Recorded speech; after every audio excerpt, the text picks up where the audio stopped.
Boa noite, pessoal. Quem fala é o professor Ricardo Limonde. É um grande prazer a gente tirar a sexta-feira para conversarmos um pouquinho sobre o perfil do consumidor, discutir um pouquinho a mudança do que a gente está esperando do ponto de vista de marketing, algumas variações aí nesse sentido. À medida que... Esperar mais um pessoal chegar aqui para a gente poder começar. Mas, de antemão, só fazer alguns breves agradecimentos. Primeiramente, parabenizar a direção aqui da FACE, da Faculdade de Administração, Ciências Contábeis e Economia, pela iniciativa. Esses tempos de pandemia, poder conversar e estar próximo da comunidade é muito, muito positivo.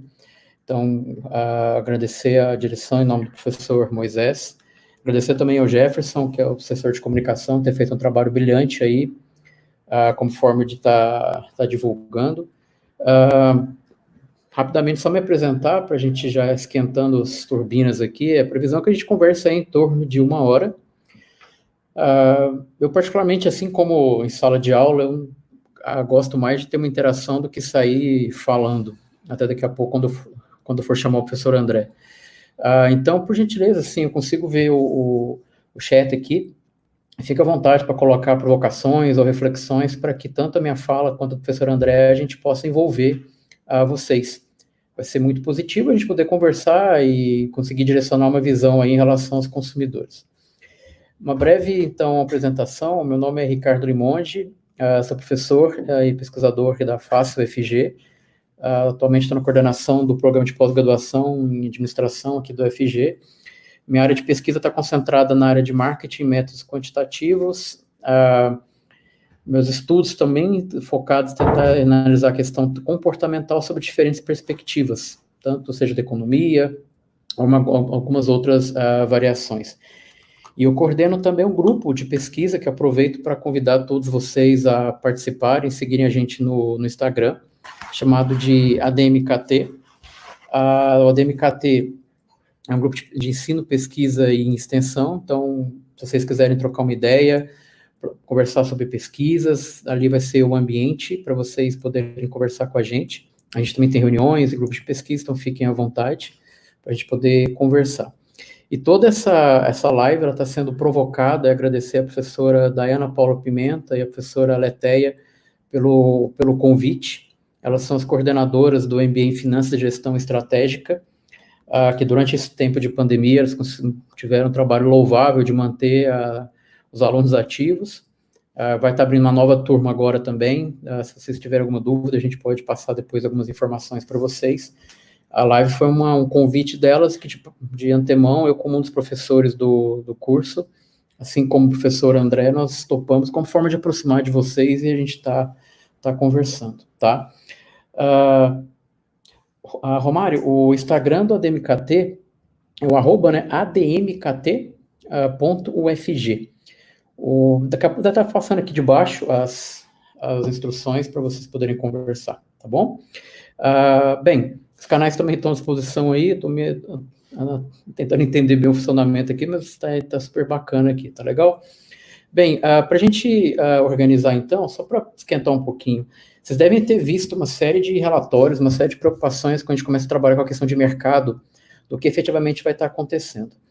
O grande desafio do ponto de vista de marketing, acho que tem um termo que foi cunhado pelo professor Thales Teixeira, lá da Harvard, se não me engano, um artigo de 2017, em que ele discute uma questão de disrupção, que é efetivamente uma quebra de paradoxo. Do ponto de vista da experiência do consumidor e também do ponto de vista do comportamento do consumidor, como pesquisador, posso dizer a vocês, efetivamente vai acontecer isso pós-pandemia, tá?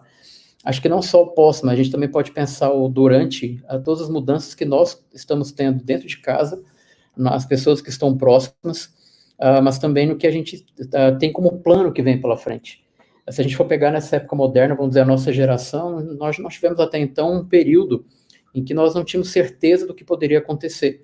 E isso, obviamente, mexe muito com o nosso planejamento. Mexe com o planejamento, obviamente, da insegurança, então a gente acaba ficando em alguns momentos com maior retração. Só que interessante que isso não está levando do ponto de vista de consumo.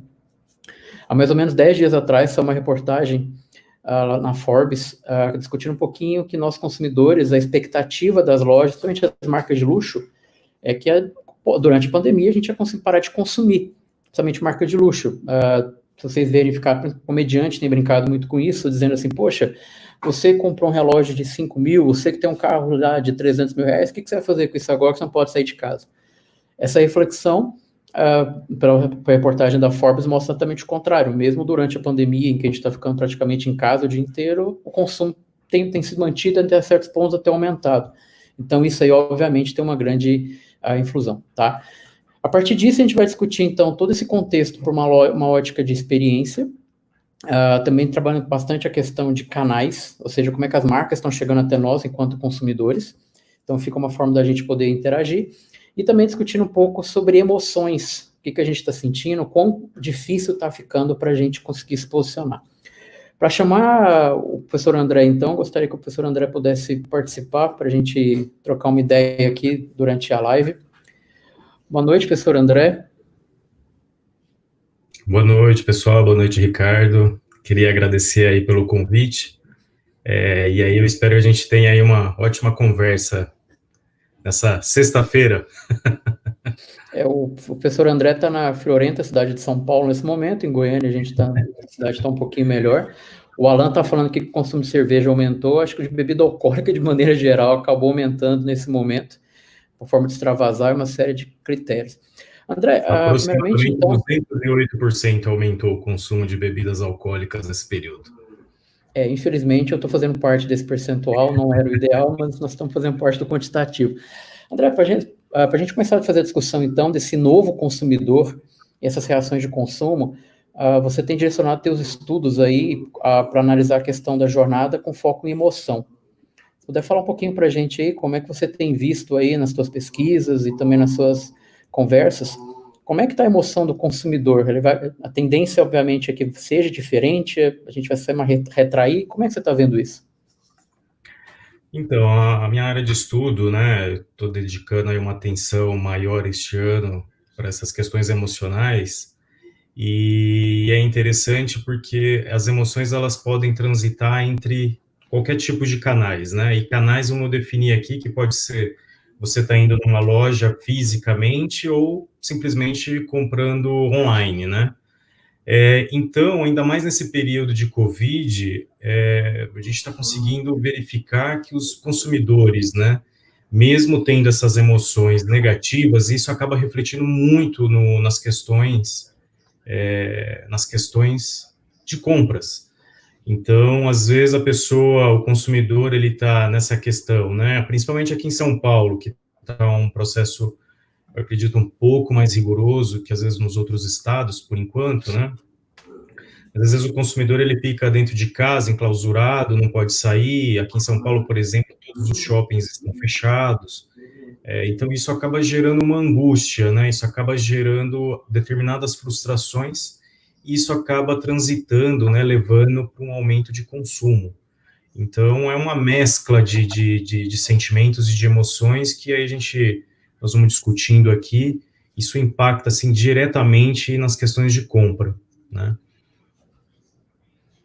Alguns aspectos para a gente começar a esquentar. Meados de 2012, dentro dos periódicos de marketing, que vão estudar principalmente a questão de emoções, mas também principalmente esse aspecto sensorial. Aproveitar e fazer alguns agradecimentos aqui, André, para a gente começar a puxar.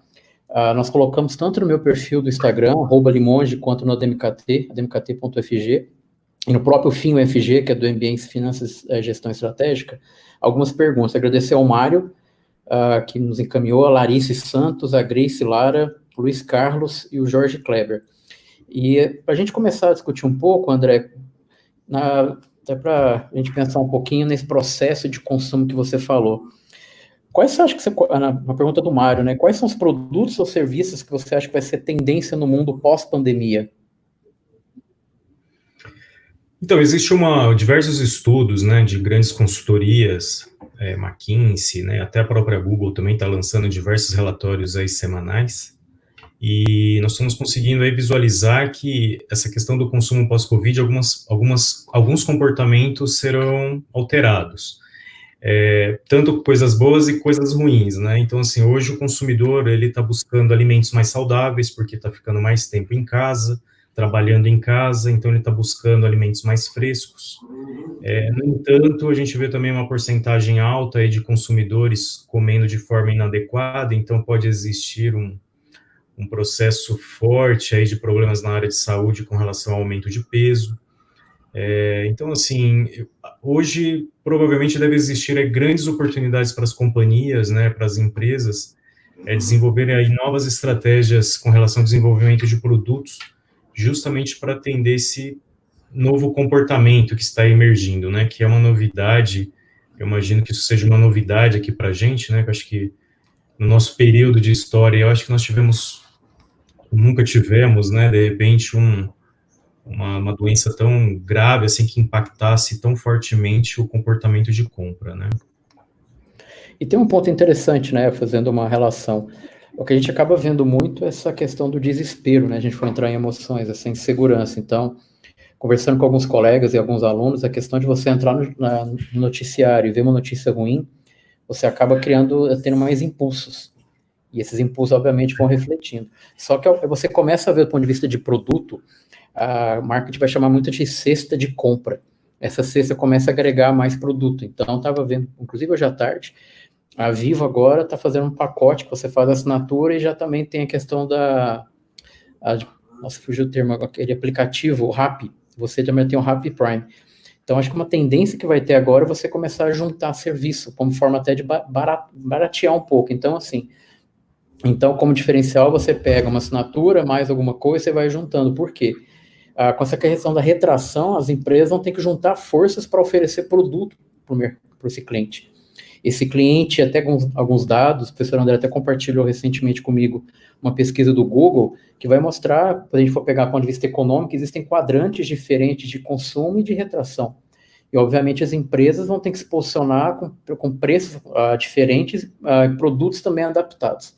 Se a gente for pensar do ponto de vista de marketing, não sei se todo mundo que está nos acompanhando aqui tem uma certa familiaridade com marketing, mas o marketing, de maneira bem lógica, trabalha com 4 pontos, né, o famoso o marketing mix: preço, praça, produto e promoção. Se a gente for pegar esses 4 P's, a questão do preço, de maneira geral, ela se torna, tudo bem, tem uma questão contábil por trás, mas ela é muito mais orientada a mercado.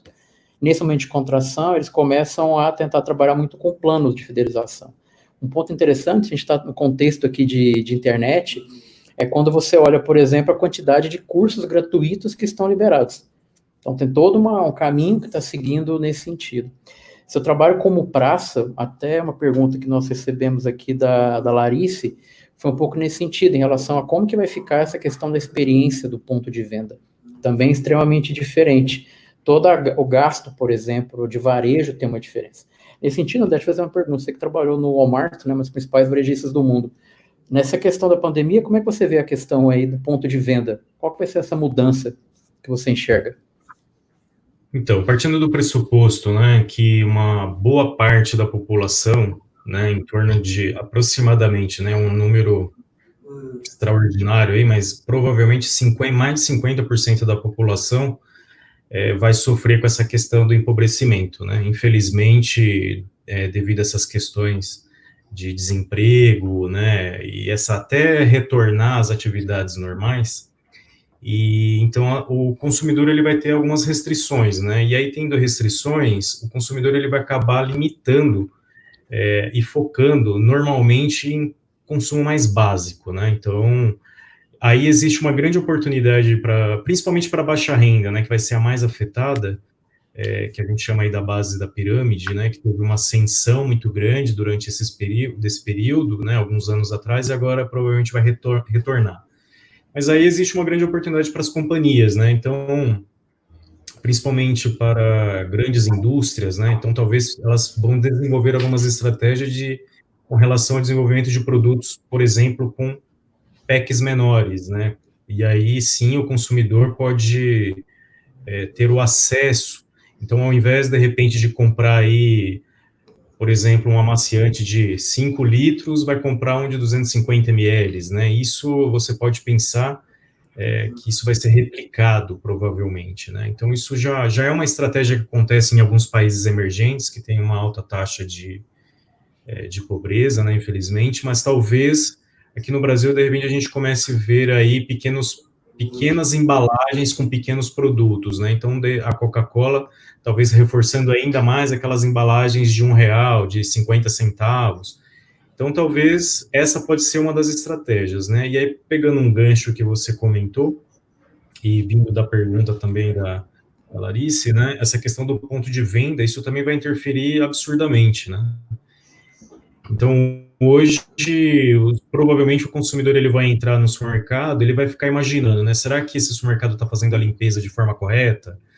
Como é que está sendo a manutenção desses carrinhos de compra, né? Que antigamente ninguém olhava muito para isso, né?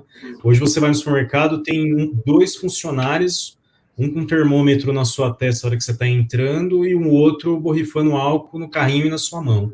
Será que isso é um processo que vai continuar? Né? Como é que o varejista, né, que tem portas abertas, né, direto para o consumidor, quais seriam essas estratégias que ele vai acabar desenvolvendo para fazer o processo dessa manutenção? Será que ele vai manter aqueles vidros, né, onde o caixa está trabalhando, o caixa vai continuar com máscara, não vai? Então, assim, tem muita coisa nova que vai acabar surgindo aos poucos, né? Então, eu acho que vai ser um cenário desafiador, né? E principalmente com relação à administração e gestão de estoque também, né?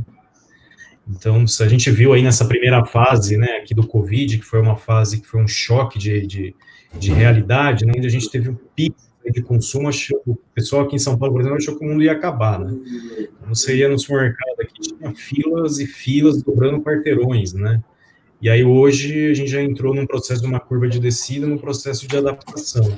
Mas é uma adaptação que ainda não sabemos onde vai parar isso, né? Onde vai chegar.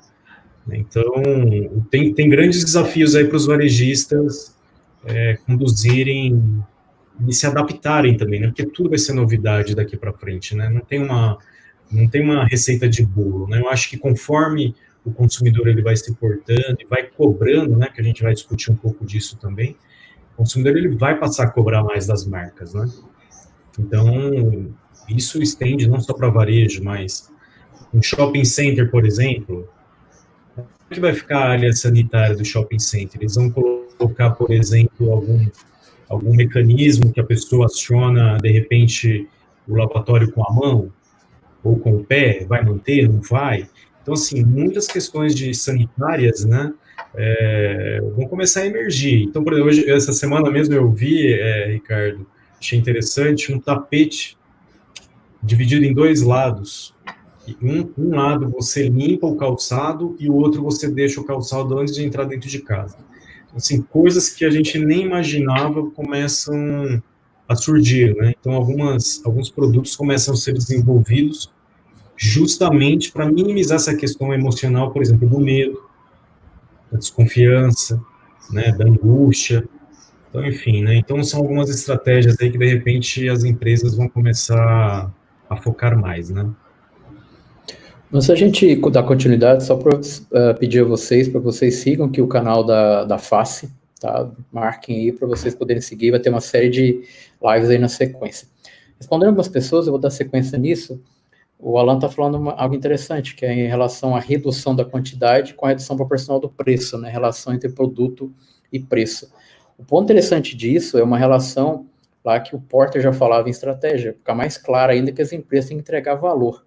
E esse valor, em termos de pandemia, ele vai ter que ser muito reconhecido pelo consumidor. Isso acabou, se você pegar de maneira geral no varejo, existia até então uma grande diferença entre uma marca, digamos, multinacional de uma marca local, mas agora com essa questão de logística, uma série de outros aspectos, acaba, obviamente, reduzindo. Esse é um ponto importante para a gente olhar, justamente em valor. Tanto é que se você for pegar o último conceito de marketing da Associação Americana de Marketing de 2013, vai discutir que, além, obviamente, da questão de marketing, que a consequência é venda, mas não é a essência, é justamente transmitir valor. E em época de pandemia, o valor está muito forte. O professor André e eu, nós fomos os autores de um estudo que saiu essa semana numa revista, em que lá a gente discutia bastante a questão da comunicação organizacional. Então, dois casos, você pega o Madeiro, o próprio Magazine Luiza, se posicionaram de maneira antagônica e o consumidor acabou influenciando muito isso. Você tinha o Magazine Luiza, que é uma empresa em que reconhece de maneira muito clara qual é o seu valor, como que ela se posiciona, né, no mercado, como que ela dialoga com o seu consumidor e também com o público interno. O marketing vai trabalhar isso com marketing interno, o endomarketing, mas também como que ela vai dar satisfação ao mercado que ela está fazendo nesse período. Como a gente acaba ficando muito mais tempo em casa, a tendência é que a gente acabe julgando muito mais empresas e pessoas. E isso, obviamente, você vai usar a sua rede, digamos, de uma forma positiva ou da forma negativa. Isso tem um ponto a ser considerado. Por outro lado, a gente tem uma empresa como a Madeiro, em que o proprietário da marca, da rede, fez uma declaração que foi extremamente polêmica, depois volta atrás, mas ele já tinha manchado a reputação. Você começa a ver toda a questão de boicote à marca. O ponto de vista assim, de pesquisa é que não vai faltar campo para estudar, mas assim, o marketing está acontecendo tudo ao mesmo tempo, em questão de 2 meses, o que era previsto na literatura há muitos e muitos anos. Nesse caminho, André, até pegando mais alguns pontos aqui, depois eu volto aqui para as perguntas. Só aproveitar aqui, recebi uma pergunta do professor Paulo Gonzaga.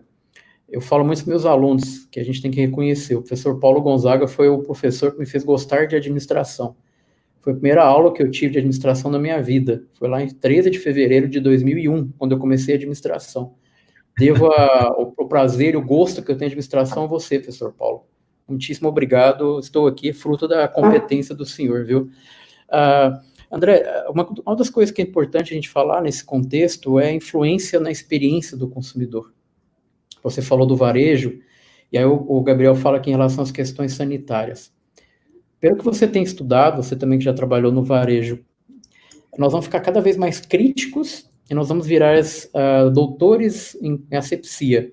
Como é que a empresa vai se posicionar nisso? Como é que você está enxergando isso?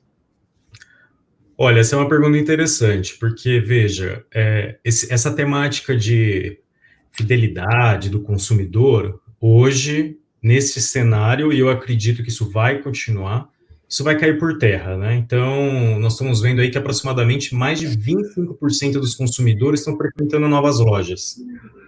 Olha para você ver. Mais de 40% dos consumidores estão comprando marcas novas. Ou seja, não é só uma questão sanitária, né? Aqui também vai envolver uma questão de vínculo, né? Infidelidade. Então, o consumidor pós-Covid vai ser infiel, então? Ele já está, né? Ele já começou esse processo de transição. Por quê? Porque é justamente esse processo de abertura para uma nova experiência. Então, por exemplo, se eu vou... E é interessante que você comentou dessa questão das marcas locais, né? E isso vai gerar um processo de senso de pertencimento também para o consumidor. Porque, veja, se eu estou morando num bairro, né? Eu moro num bairro. Por que eu vou comprar de um grande varejista? Por exemplo, você comentou do Madeiro, né? De repente o Madeiro se posiciona desse formato de uma forma muito negativa. Então, por que eu vou comprar hambúrguer do Madeiro, sendo que eu posso comprar o hambúrguer do meu vizinho, que de repente tem uma hamburgueria local? Então, assim, hoje o consumidor, ele vai começar a ficar mais infiel, né? Então, assim, vai buscar novas formas, vai buscar novas marcas. Então, assim, se as empresas não estruturarem de forma consolidada o seu relacionamento com o consumidor, nesse contexto de hoje, ele vai começar a perder venda, né? Já começou. E como o consumidor ele está vindo com uma vertente agora de cobrança maior, de posicionamento, porque hoje, como você falou, hoje você não compra só um produto ou um serviço, né? Você está comprando ideais, você está comprando uma experiência, você está comprando um propósito daquela marca. Então, como que eu vou frequentar o Madeiro, sendo que ele fala que se posiciona de uma forma extremamente negativa, né? Incentivando determinadas ações que não fazem o menor sentido dentro de um contexto crítico desse. Então, assim, hoje as marcas precisam se atentar nesta questão das emoções dos consumidores. Então, veja, o consumidor está com medo. Como que a sua empresa desenvolve estratégias para reduzir essa percepção de medo, né? O consumidor está ansioso, está angustiado. Como que a sua empresa desenvolve esse relacionamento? Não é simplesmente só enviar o produto, né? Porque isso todas as empresas já fazem. É a mesma coisa quando a gente fala assim, né, eu vou comprar um produto com qualidade. Isso já é algo intrínseco, né? Ninguém vai sair de casa para comprar algo ruim, né? Então, esse é um momento, Ricardo, que eu estou visualizando que as empresas, sejam elas de qual porte for, as maiores, nessas grandes, as multinacionais, elas vão ter que revisar, provavelmente, todo o seu posicionamento de negócio, e eu imagino que as menores têm uma grande oportunidade, porque as grandes não chegam nesse formato, né? Mais humanizada. Então, assim, o consumidor ele está buscando marcas mais humanas, né? Que conecte com ele, que converse direto com ele e também entenda essa insatisfação que está no momento, né? Então, esse diálogo ele precisa acontecer. Então, essa questão de só esse processo só de compra e venda que as multinacionais desenvolvem muito, talvez isso já comece a entrar em xeque, né? Pegando o gancho, eu até pensando numa aula, durante, por exemplo, o MBA de Finanças e Gestão Estratégica, eu falo bastante sobre varejo e acabo levando os alunos em campo para montar uma jornada. E aí, só para a gente, todo mundo aqui alinhar o conhecimento, assim, do ponto de vista de varejo, a gente acaba olhando o varejo sobre duas óticas. Eu olho o consumidor físico, o termo bonito, se vocês quiserem colocar no Instagram, que vocês aprenderam aqui hoje, chama showrooming.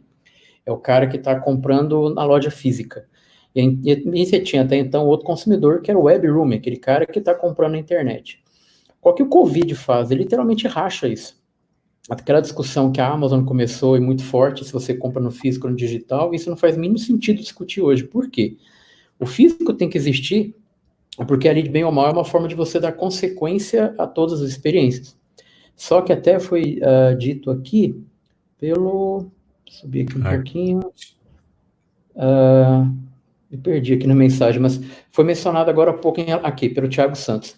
Em relação à questão do delivery, drive-thru, de fato ela vai ficar, por quê? Meu pai conta uma história que é muita verdade, assim, sabe? Quando você tem que comprar, você tem que comprar um carro. E aí você fala assim, não precisa de câmbio automático, não, nem ar-condicionado, dá para viver sem isso. Depois que você compra o primeiro, você nunca mais vai dirigir um carro que não tenha direção hidráulica e ar-condicionado. O consumidor agora, eu acho que é a mesma... Conheço um consumidor que passou por isso, viu? Ainda bem que ele não está nessa live, né? Eu fico feliz por isso. Não, eu acho que viu? Fica aí o recadinho, viu? Enfim, o ponto principal é, como consumidor, Thiago, o desafio que a gente tem agora é o consumidor perceber como é mais fácil apertar um botão e chegar tudo em casa. Então, por que eu vou ter que me deslocar? Eu pego, por exemplo, eu fiz doutorado em São Paulo, e o André já me largou num trem 5 horas da tarde, eu não conseguia voltar, não conseguia entrar e sair. Tirando o trote que eu levei no começo, mas assim, é muito mais cômodo, eu não preciso entrar num trem, eu não preciso sair de casa, eu não preciso agora correr com essa questão da contaminação. Do ponto de vista de jornada de varejo, ela é integrada. Pensando como consumidor, aí eu vou entrar na minha pergunta, André, para você, dentro das disciplinas que você dá ali no MBA de Finanças e Gestão Estratégica, da professora Dayana, professora Leteia, você discute, por exemplo, a jornada de emoção. Você pensar na partir do olhar do cliente, né, do consumidor. Você consegue falar um pouquinho dessa dinâmica para o pessoal entender? Então, a jornada do consumidor, ela é um tema, assim, muito interessante de estudar, né? Porque hoje você consegue analisar a jornada. O que seria a jornada? Desde o momento, são todos os pontos que você percorre entre o processo de decisão até a aquisição do produto, né? E aí, essa jornada, o que nós analisamos? O consumidor, você vai percorrer todas as etapas, né? Então, por exemplo, você disse a compra de um carro, né? Eu vou comprar um carro, então eu vou pesquisar o carro, eu vou visitar a concessionária, né? Eu vou fazer um test drive no carro. Todas essas etapas a gente considera como jornada, né? E aí é o que a gente chama de touch points, né? Que são os pontos de contato entre o consumidor e a empresa. Então é extremamente importante analisar isso, porque em cada etapa percorrida, as emoções elas ingressam fortemente. Então você imagina, eu vou pegar aqui um exemplo que, deixa eu ver, que acho que foi a Grace que até comentou do mercadinho de bairro, né? Então, veja, se eu vou no meu mercadinho de bairro, né, eu vou visitar um varejo local, quais são as etapas que eu percorro, né? O que ele está trazendo de diferente, né? Que ela até comenta aqui, né? Com condição de entregar mais rápido e manter as pessoas em casa. Isso é uma estratégia de aproximação, isso é melhorar a jornada. Então, ou seja, esse mercado, por exemplo, que ela citou, o que ele está fazendo? Ele está desenvolvendo uma estratégia de redução de medo dela, né? Então, eu não preciso me deslocar, sair da minha casa, me expor ao risco, né? Não, então a empresa ela pensa nessa jornada. Não, vamos criar, como você comentou, né, os canais de venda justamente para que o consumidor ele tenha acesso mais rápido, mais seguro, né, mais transparente, né? Então de repente o entregador ele chega, ele já está, de repente já lava a mão com álcool, já passa o álcool na mão, tá de máscara. Então ela vai ficar mais tranquila. Então assim, ela não precisa sair e expor ela e os familiares, né? Então a jornada de compra ela é extremamente relevante porque você analisa todos os pontos de contato entre o consumidor e a empresa. Só que a gente analisa, o consumidor ele entra nessa jornada e nem percebe, né? Então, assim, às vezes pode ter picos e vales de emoções, né? Então, eu posso entrar no supermercado e ficar feliz porque eu vou fazer meu processo de compra de alimentos e tudo mais. Mas, de repente, a hora que eu chego eu vejo aquela fila gigante, aquilo já começa a me dar uma angústia, né? Então, isso já reduz meu engajamento, né? Já começo a ficar irritado, né? De repente, eu já posso abandonar o carrinho. Você deu o exemplo aí do mercado online, né? Do ambiente online. É a mesma coisa. Então, assim, hoje, se você for entrar na internet para fazer um processo de compra, a jornada de compra ela tem que ser mais rápida, né? O consumidor ele não quer ficar percorrendo 5, 6 telas para efetivar a compra, né? Então, você vê Tem algumas uma, estratégias, né? Compre com um clique, tem uma né? questão até que Entrega. você está falando, se a gente for pegar até no relatório do Google, se você for pensar, por exemplo, essa questão, eu me lembrei muito que é comum, quando a gente vai até esse mercado, você encontrar pessoas de idade, né, pessoas da melhor idade, que o pessoal chama, e é lógico, o cara ia para esse mercado para comprar. Passeava, ia lá, comprava um negocinho. E aí, um dos dados do Google diz que aumentou 266% busca por missa online, ou 20% aí também participação. Então, você começa a pensar nessa linha, né, André, da jornada. Se você quer manter mais relacionamento, foi a palavra Verdade. importante que foi dita aqui atrás, esse relacionamento, e você, como o André mencionou agora há pouco, manter a lealdade e a satisfação, que são dois conceitos muito fortes para marketing, vai ser o segredo de sucesso da empresa, até mesmo de sobrevivência. Por quê? Se você pega um ponto de vista de quem estuda muito marca, tem uma série de conceitos, vamos pegar basicamente um que é importante, que é a imagem ou a lembrança da marca. Nesse momento que a gente está em casa, a gente está sendo muito mais bombardeado. Se você pega, tem um portal que eu gosto muito, chamado Statista, eles mostram muito dados de smartphone. O brasileiro está passando em média, passava, né, antes do Covid, 5 horas por dia no smartphone. E aí uma coisa engraçada, aproveitar que está todo mundo assistindo a gente aqui, sempre pensar no seguinte, qualquer pesquisa que você for ver, pensa sempre lembrando o seguinte, o Limoges me disse o seguinte, tem um negócio importante na psicologia, você vai falar sempre aquilo que a pessoa quer ouvir. Então você fala assim, André, fala para mim quanto tempo você passa no smartphone. Você vai falar, não, eu passo máximo umas 2 horas. Você nunca vai falar a verdade. Você vai falar que você fica 5 horas e meia, fica 6 horas no celular. Essa questão de como que a gente dá a informação para a empresa e como que ela vai usar, vai ser fundamental para conseguir entender de fato essa jornada. Eu vou conseguir entender de fato como é que você está se relacionando. Quando você fala, por exemplo, em ponto de contato, a lógica é, eu consigo ou no meu telefone, ou eu consigo efetivamente na loja ter o mesmo fluxo. Se eu estou falando de relacionamento, eu quero ser tão bem tratado em uma quanto bem tratado na outra. E aí você também tem outro aspecto que é a reputação da marca. Hoje você Sim. começar a acabar com uma marca também, a reputação acaba ficando muito mais forte. E aí você começa a pensar no contexto aí de e-commerce, hoje está tudo mais fácil. E aí você está pegando um gancho do que a Grace falou em relação aos locais serem maiores ou menores. A tendência até então da pandemia era sempre você criar um negócio chamado de marketplace, um lugar em que todo mundo se reúne, que na verdade é a essência de marketing quando surgiu lá da economia. A lógica central é você tinha um ambiente para todo mundo. Você vai fora do Brasil, é muito comum num shopping, um andar só, você tem, literalmente, você compra de tudo. Você vai no perfume no canto, você compra um carro lá no outro lado. Obviamente, isso é bem extremista, mas você consegue comprar tudo. A expectativa agora é essa união. E aí, dando um passo, André, você também que estuda um pouco nisso, como é que a tecnologia vai acabar entrando nisso? Porque a gente está numa era em que a gente não sai do WhatsApp, do trabalho, a gente não sai agora do Telegram. Você que é um cara conectado, eu sei que você já está no TikTok fazendo todas as danças. Como é que você vê isso tudo? É um aplicativo muito legal, eu recomendo, viu? Dá para dar umas boas risadas. Olha, eu vou puxar essa sua pergunta e já vou linkar com o que o Alan comentou aqui, né? Sobre as lojas não parecem estar preparadas para vender pelo WhatsApp. Alan, eu vou falar para você, não é só as lojas, não, nem só pelo WhatsApp. Para você pensar, e pegando isso que o professor Ricardo comentou, quantas lojas nem tinham, por exemplo, Instagram? Ou quantas lojas, por exemplo, não desenvolveram outras estratégias de entrega por meio da tecnologia? Para você ter uma ideia, existe uma categoria de consumidores, a gente fala só do varejo, né, Ricardo, só das empresas, mas é um dado importante, que existe o que a gente chama no mercado de imigrantes digitais. Sabia disso? O que são esses imigrantes digitais? São pessoas que não usavam a tecnologia.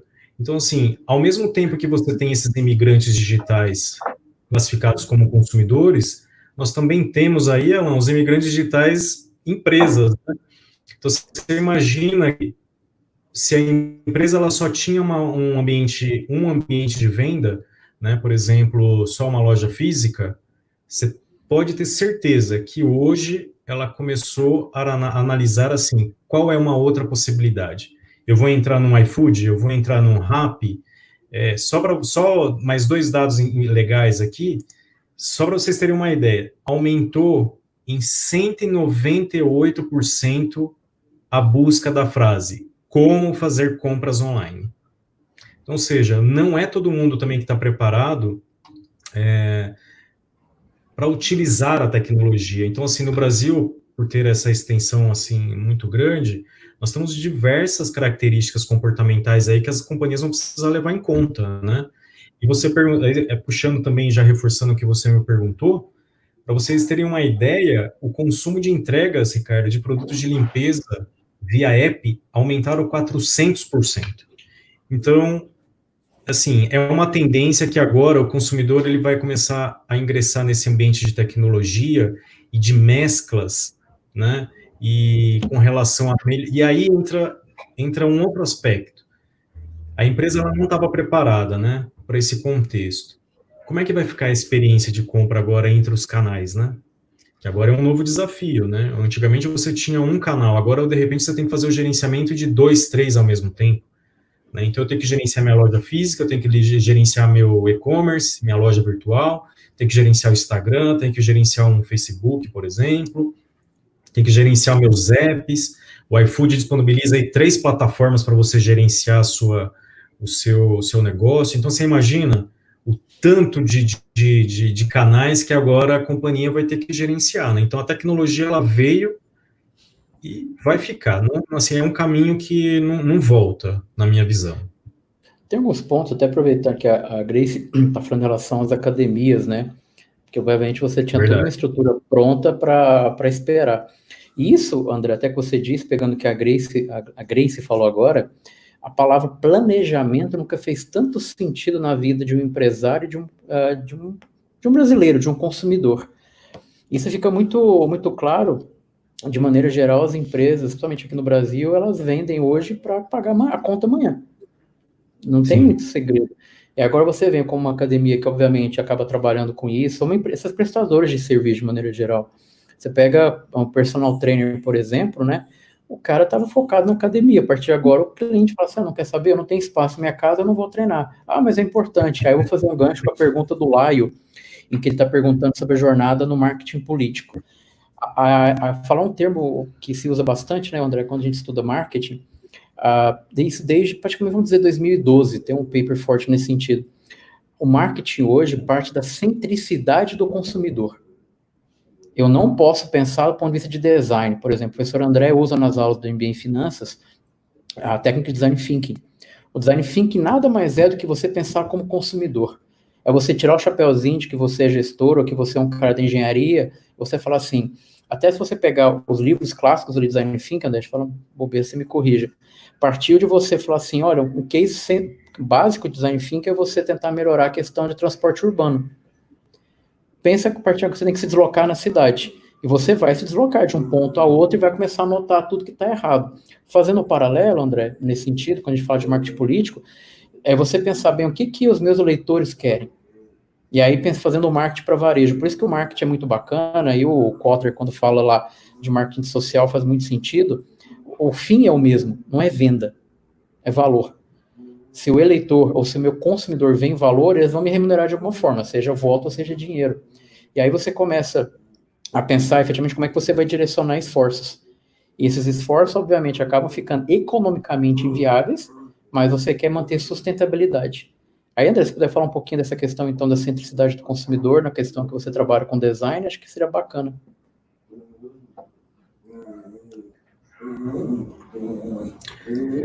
Ela é interessante, né? Porque eu vou pegar esse exemplo que a Grace das academias, né? Grace, para você ter uma ideia, 80% dos consumidores estão buscando alguma atividade física para ser feita dentro de casa. E aí entra aquele desafio, né? Como que as academias, lógico que eu imagino que isso não vai acabar, mas talvez esse novo comportamento, né? Aí fica a pergunta que o Ricardo colocou, né? Como que a academia vai visualizar, nesse exemplo, como que ela vai gerir uma experiência nova para o consumidor? Será que a sua academia está preparada, por exemplo, para criar um app de exercícios direcionado só para você, só para a sua necessidade? Ou será que você ainda vai ter que continuar se deslocando, saindo do seu trabalho? Ou, de repente, você pode fazer isso em casa? Né? Então, o desafio, o Design Thinking, ele traz essa abordagem interessante porque ele acaba analisando sobre a perspectiva do consumidor. E muitas vezes, isso parece óbvio, mas muitas vezes as empresas não analisam sobre essa ótica. Né? Então, muitas vezes elas desenvolvem um produto ou um serviço sem saber exatamente se tem uma demanda para aquilo. Né? E com essa pandemia agora, o consumidor está percebendo que às vezes não precisa fazer exercícios em loco. Então ele não precisa se deslocar, não precisa gastar com estacionamento, não precisa gastar, se deslocar, pegar trânsito, chegar estressado. Não, de repente ele pode acordar um pouco mais cedo e fazer isso em casa. Então, ou seja, André, aproveitando, se você Sim. me permite, assim, por exemplo, tá passando aqui embaixo, recomendo todos seguirem, @_alegria. O professor André tem uma empresa que trabalha com chocolates. É um pouco, André, acho que vai quebrar o paradigma pegando nisso. É pensar o segredo, talvez, desse novo consumidor é escala. A academia não pensava em escala, ele tinha uma capacidade de atuação. Como é que os aplicativos surgiram? Você paga para mim aqui R$19,90 e eu te dou o treino pronto. Só que aí vem a emoção. Exato. Eu não consigo treinar sozinho. Se tiver um cara gritando na minha orelha, vai treinar, eu saio de casa e vou treinar. Acho que é mais ou menos por aí. Mas aí a pergunta que fica, né, Ricardo? Será que você não pode ter, por exemplo, um professor virtual gritando no seu ouvido? Então, assim, eu imagino o seguinte, eu acho que vai ser uma questão complementar, né? Então, a academia provavelmente ela não vai deixar de existir, mas talvez a tecnologia evolua de uma forma que daqui a pouco vai ter um holograma de um professor dentro da sua sala, como você falou, gritando no seu ouvido, vamos treinar, vamos treinar. E você, de repente, você está ali na sua sala treinando, né? Então, você imagina, você não precisa ter diversos outros custos que, de repente, ou até que podem gerar uma experiência ruim para você, né? Então, imagina, você ter que acordar cedo, pegar o carro, trânsito, chegar, trocar de roupa na academia, né? Tudo isso. Então, esse tempo, hoje o tempo é uma coisa muito valiosa. Então, às vezes, principalmente aqui na capital, que às vezes você gasta 40, 50 minutos só no processo de deslocamento, esse tempo, o consumidor talvez agora ele vai perceber que ficou mais valioso, aí de repente ele vai fazer dentro de casa. Né? Então daqui a pouco vai ter academia aí que daqui a pouco vai começar a aceitar até VR para pagar exercícios online aí. E tem essa questão da transferência, quando o Juan fala de realidade aumentada, né, virtual reality, é muito nesse sentido, não precisa sair de casa, você pega nessa crise, o Museu de Louvre ali na França, os caras falam, bem, a gente está quebrado, não, vão levar o museu para a realidade virtual, então você paga um ticket baixo ali, você fica, obviamente, talvez, foi uma pergunta aqui do Luiz Carlos nesse sentido, em relação a de novo, se vocês quiserem mais uma palavra bonita para colocar no Instagram, coloca lá, eu aprendi trade-off. É você conseguir fazer uma escolha, o que é meu custo, o que é benefício? Eu vou sair de casa, pegar um avião e vou para lá, ou não, eu vou ficar aqui, eu ponho um celular aqui, né, que tem toda a estrutura pronta, eu vou no local, eu consigo sintetizar cheiro, eu consigo sintetizar um monte de coisa, só que aí entra muitos aspectos culturais.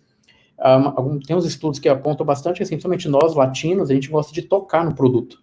Tanto é que se você for verificar a taxa de compra de veículo automotivo, de carro no Brasil, ela é ridícula. A taxa de conversão, a gente entra, faz toda a pesquisa, mas não compra, porque você tem que experimentar.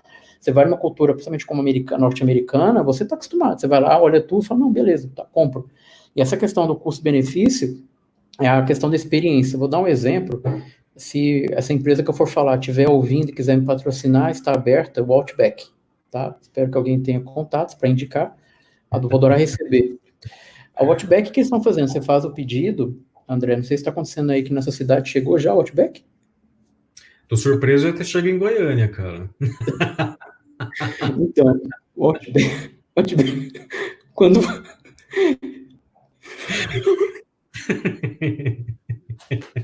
Tô surpreso, viu? Que bom que chegou, né? Então...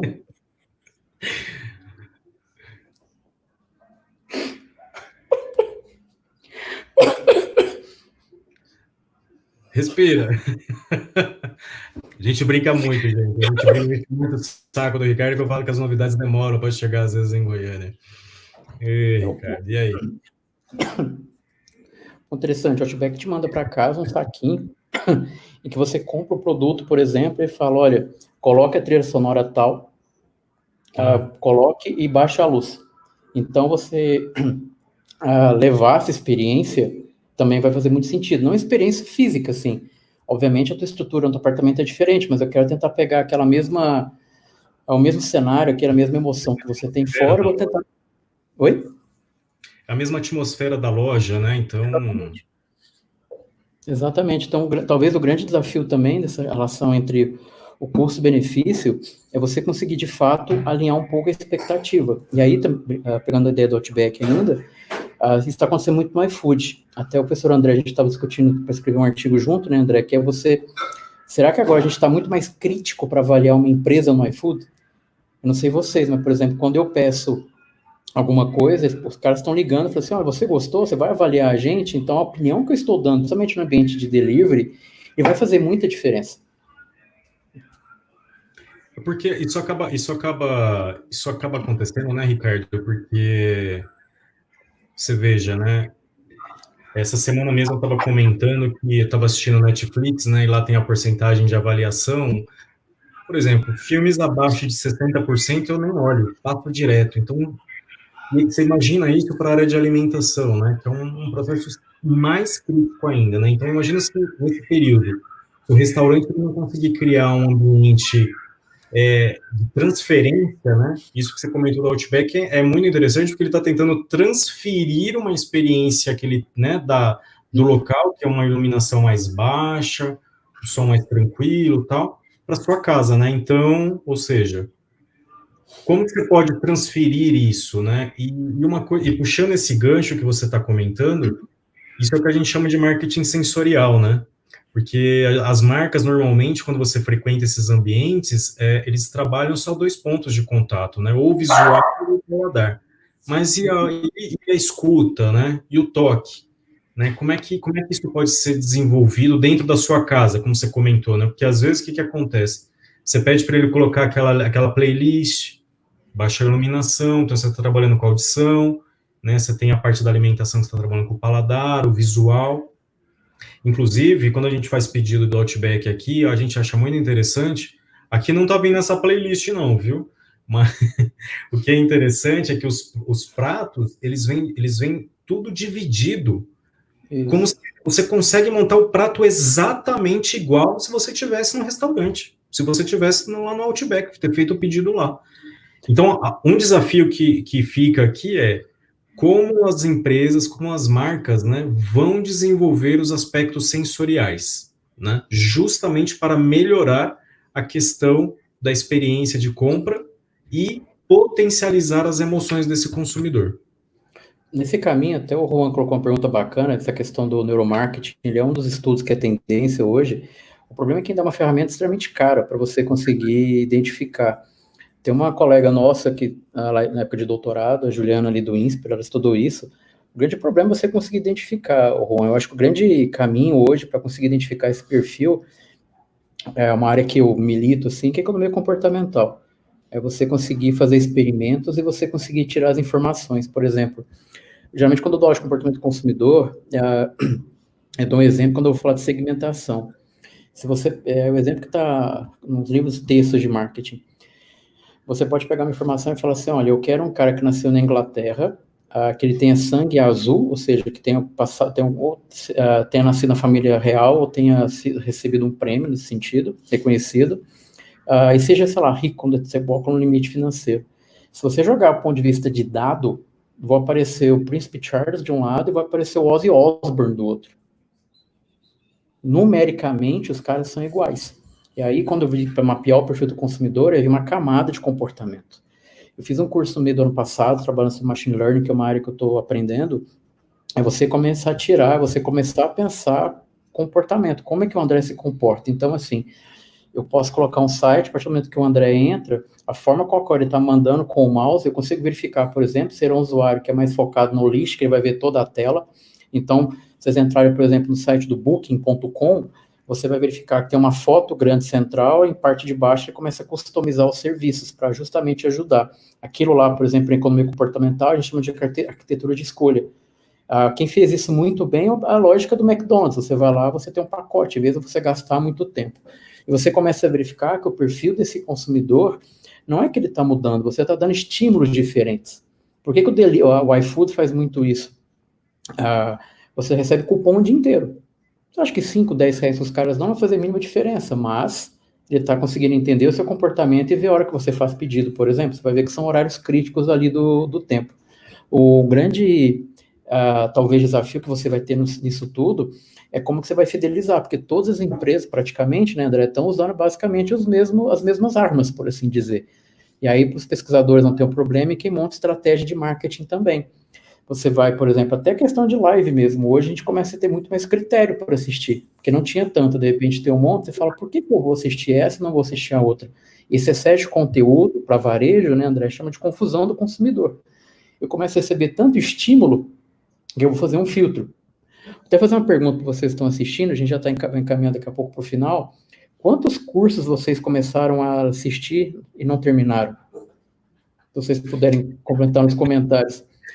A quantidade de local que você vai, coloca teu e-mail, pega o material e fala, vou fazer, você não termina aquilo.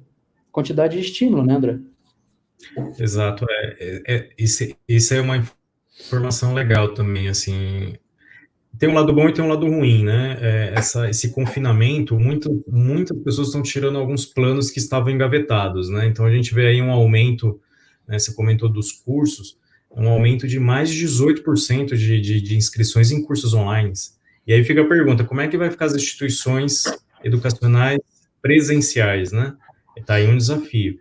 E aí fica, puxando isso que você comentou com relação às questões comportamentais, e puxando também uma pergunta que o Alexandre comentou sobre sustentabilidade, que também para a gente amarrar, né, Alexandre? Hoje as marcas elas vão ter que percorrer aí, acompanhar um pouco algumas etapas junto com o consumidor, né? Antigamente a gente olhava só um aspecto funcional e aqui nessa questão do Covid, o consumidor ele vai olhar e vai pensar assim, preciso reduzir o risco, né? Então, como que essa marca vai trabalhar para reduzir o risco? E aí pode André, entrar uma questão também sustentável. não te cortando, mas só para você continuar seu argumento. Algo que a gente já conversou isso informalmente, mas a empresa que até então tinha que ter qualidade no atendimento, qualidade no manuseio com o consumidor, lembrando que a empresa ter qualidade não é diferencial, é obrigação. Ela tratar bem Isso. e ter um produto é obrigação. Partindo disso, pegando o que o Alexandre está dizendo, a sustentabilidade não é mais diferencial, é uma obrigação. Vamos pegar o caso de café, não é Nescafé, a outra marca, eu sempre esqueço o nome da outra, tem a cápsula menorzinha. Nossa, cara, fugiu totalmente o nome. Tem o Nescafé, o Dolce Gusto, e tem a outra que fugiu totalmente o nome agora. você vai comprar e já te dá um saquinho para depois você voltar e fazer a entrega. Então, essa amarração ela já está fazendo sentido e a forma que ela vai tratar. Então, imagine o seguinte, você vai chegar por exemplo, a cortar teu cabelo, você fala assim, não, eu já não vou me preocupar em levar, porque lá o cara vai estar com uma máscara, ele vai estar com Nespresso, Nespresso. Você vai colocar uma luva, o cara já vai estar preparado. Se não tiver, a empresa está fora do mercado, né, André? Então, assim, o consumidor ele vai começar a olhar daqui para frente alguns aspectos, assim, o que você comentou, né, sobre qualidade. Hoje a gente já pode definir sabe o que vai ficar intrínseco agora? Se a companhia, se as empresas, seja ela grande ou pequena, se elas estão reduzindo riscos, né? Então, assim, qualidade vai ser algo que já vai estar intrínseco de um processo. Redução de risco, né? Já vai estar intrínseco também. Por quê? Porque se a companhia ela não trabalhar isso, ela acaba impactando diretamente em questões funcionais do consumidor, né?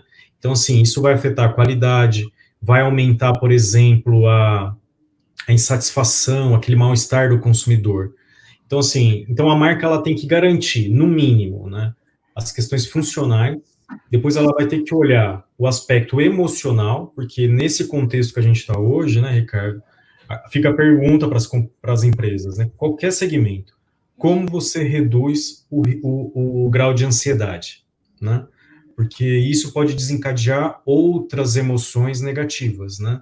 E isso, obviamente, essas emoções negativas tenham um risco que pode gerar uma transição para um outro efeito, né, emocional. Então, eu posso projetar minha angústia na alimentação, né? E aí você pode ter um aumento de peso. Ou eu posso aumentar a minha ansiedade, a minha angústia por uma questão de processo de compra de impulsiva. E aí eu posso ficar endividado. Então, a gente tem que se atentar a isso, né? E também a marca ela vai entrar com um papel importante dentro desse contexto. E aí, puxando esse último questionamento da sustentabilidade, eu acho que a grande pergunta que eu acho que está na mente do consumidor é, a hora que ele vai fazer uma compra hoje, talvez ele esteja pensando assim, como isso vai mudar minha vida de fato, né?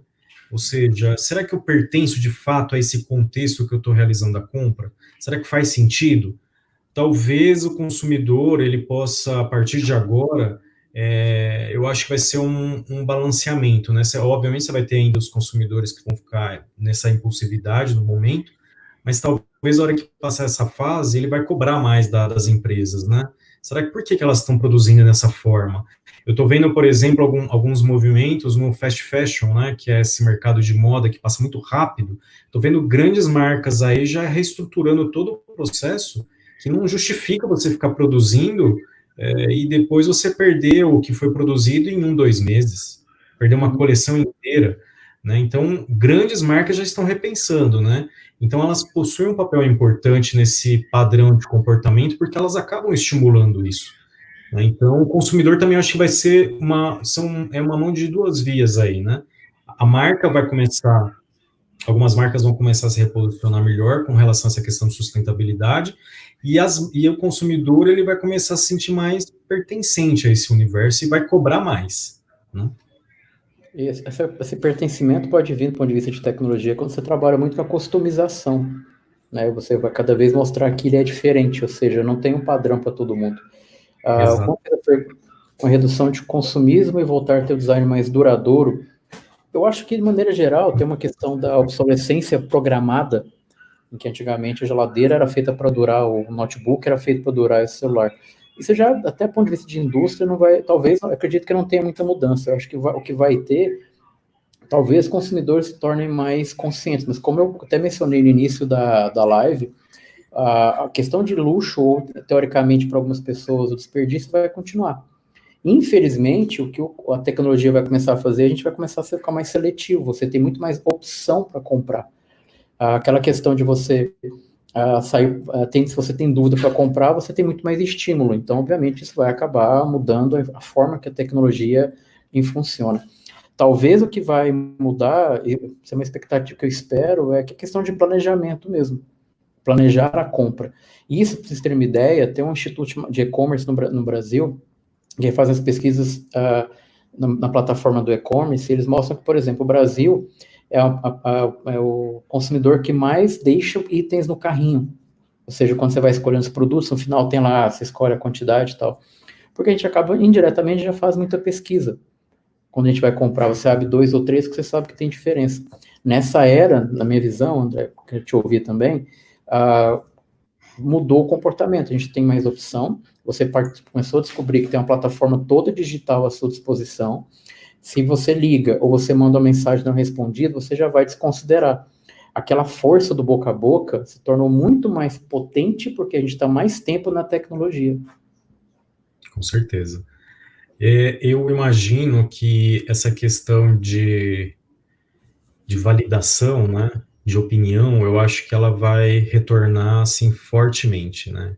Então, se a marca, ela não, como você comentou, se ela não conseguir estruturar um planejamento, né, claro, criar canais, né, que possibilitem uma geração de experiência, né? Então, ao invés de eu comprar só no físico, por que que essa loja, sabe quando você compra em uma loja e aí você compra online e vai devolver na loja física, o cara fala, não, aqui é outra, você tem que devolver por lá. Isso aí tá uma tendência forte de acabar, né? Então, eu acho que os produtos, eles não vão voltar nessa característica de durar muito tempo, acho que não. Concordo com você também que eu acho que o consumidor, ele vai ter uma consciência maior e vai cobrar muito mais das marcas com relação a novas experiências de compra, trazer o consumidor para primeiro plano, criar um relacionamento, Ricardo, real, né? Humanizado, né? Talvez a palavra que a gente possa trabalhar daqui para frente, né, com relação ao plano que você comentou, seja a humanização, né? Como que as organizações vão desenvolver estratégias mais humanas, né?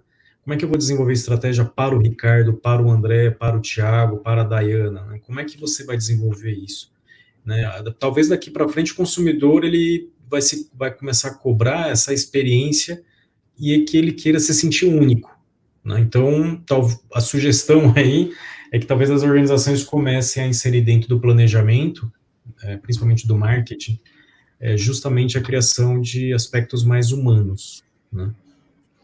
E ao mesmo tempo, agora, até para a gente caminhar, André, ao final, estou dando um tempo previsto aqui, acho que o grande resumo que a gente pode passar a ter é o consumidor passou a ter nesse momento, né, de pandemia, e vamos considerar o pós-pandemia, que foi o que trouxe o pessoal aqui essa noite, houve um momento de maior experienciação do consumidor. A gente passa, obviamente, na plataforma digital, por causa da questão da questão sanitária.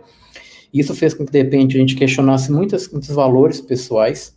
Você acaba vendo muito isso, a questão de você tentar se aproximar, a questão, de repente, você que mora na mesma cidade não ia, mas você passou a ligar um pouco mais. Então, tem toda, acho que uma questão de emoção, né, André, que você, de fato, começa a se identificar diferente.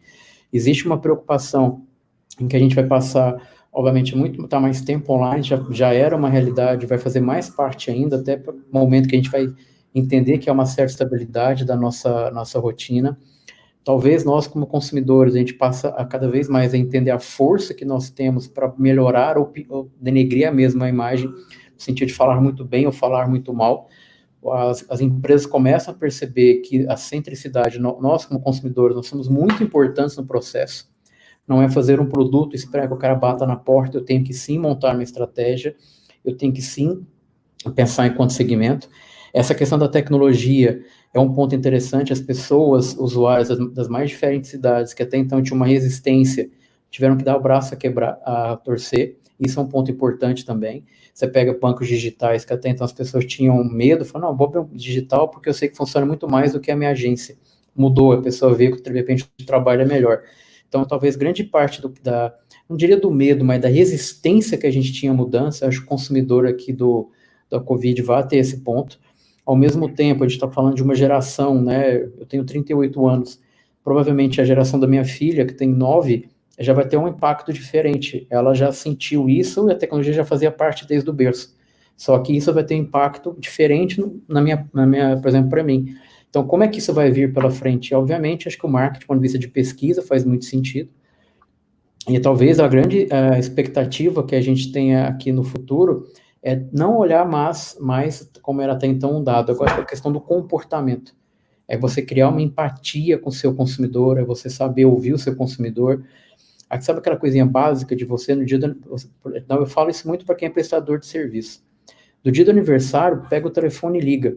Acho que a pandemia vai mostrar muito que essa questão da proximidade vai fazer muita diferença, porque você descobriu que tem muito consumidor. Você tem muita empresa. O cara que está em São Paulo pode prestar um serviço assim como eu estou aqui também. Então, acho que é um ponto para a gente conseguir amarrar. Antes de fazer o fechamento, André, deixa eu passar a palavra também, se você quiser fazer uma amarração do que a gente discutiu aqui essa noite. Não, eu acho que, assim, essa temática, ela é uma temática instigante, e, como você falou, vai ter muito campo de estudo, né? Então, eu vou só colocar algumas provocações, né? Então, você vai ter um consumidor mais exigente, você vai ter consumidores com orçamento cada vez mais restrito, porque isso não é um processo que vai retomar rapidamente. Então, você imagina, como você falou, né? Você vai ter muita oferta de empresa, só que você vai ter consumidores com orçamento ali, né? Como você vai diferenciar sua qualidade? Não vai resolver, né? Então, quais são as estratégias que você vai fazer? E aí, a sugestão que eu deixo aqui, né, novamente, como ponto de provocação quais são as emoções que a sua companhia, sua empresa, seu estabelecimento desenvolve com o seu consumidor? Você gera qual emoção para ele? Qual é o seu estímulo, né? O que você gera dentro do processo de compra? Você estimula a alegria, você estimula a felicidade, ou você está estimulando a raiva, a angústia? Porque o consumidor está infiel nesse processo. Ele está abrindo para novas experiências. Então, se você não fizer o mínimo, eu acho que hoje o mínimo já vai ser pouco, a chance dele migrar para um outro concorrente vai ser muito fácil. Como eu comentei, 40% já estão fazendo isso. E se estão fazendo isso, a pergunta né? Por quê, né? Por que estão fazendo? Por que as marcas hoje estão conseguindo reter os seus clientes? Então, fica aí o questionamento. Na crise a gente escolhe oportunidade, né? É uma frase clássica aí, mas acho que pode ajudar. Bem, só recados assim rápidos para vocês, então. Agradecer então novamente a professora Dayana, a professora Leteia pelo convite do MBA de Finanças e Gestão Estratégica, que estão com as inscrições abertas aí para essa nova turma. Fique à vontade para acessar, de repente entrar em contato comigo, eu faço a ponte com elas. O Jeff está colocando aí no próximo dia 19 de junho, já tem a próxima live. Sigam aqui o canal da FACE. A FACE tem feito um trabalho muito forte de se aproximar da comunidade, a Faculdade de Administração, Ciências Contábeis e Ciências Econômicas. Parabéns, então, à direção da unidade pela proposta, ao Jefferson também por todo o trabalho. Agradecer muito ao professor André, que o André está fazendo pós-doutorado aqui comigo, tenho aprendido muito com você, André, obrigado aí pela parceria. Convido todos vocês aí, então, para conhecer um pouco mais do trabalho também do ADMKT, Grupo de Ensino, Pesquisa e Extensão, @admkt.fg. Fica à disposição essa rede, que aqui possa, no primeiro momento, que a gente possa conhecer, trocar um pouco mais de experiência. Aproveitar também e convidar, né, André, se puder fazer o convite do curso que você vai dar sobre Jornada do Consumidor também.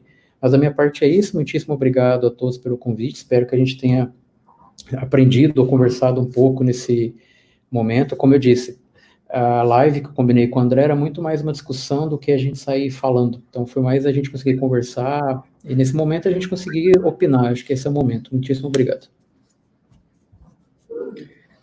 Bom, eu queria agradecer aí pelo convite, e aí eu faço o convite também para vocês conhecerem o grupo, né, do ADMKT, um grupo de pesquisa assim, bem consolidado aí em Goiânia com relação ao estudo na área de marketing, e convidá-los também para quem gostou dessa temática, né, sobre jornada do consumidor, experiência, como você pode potencializar, junto com o grupo, nós vamos ministrar um curso referente à experiência, como você cria experiências dentro da jornada do consumidor.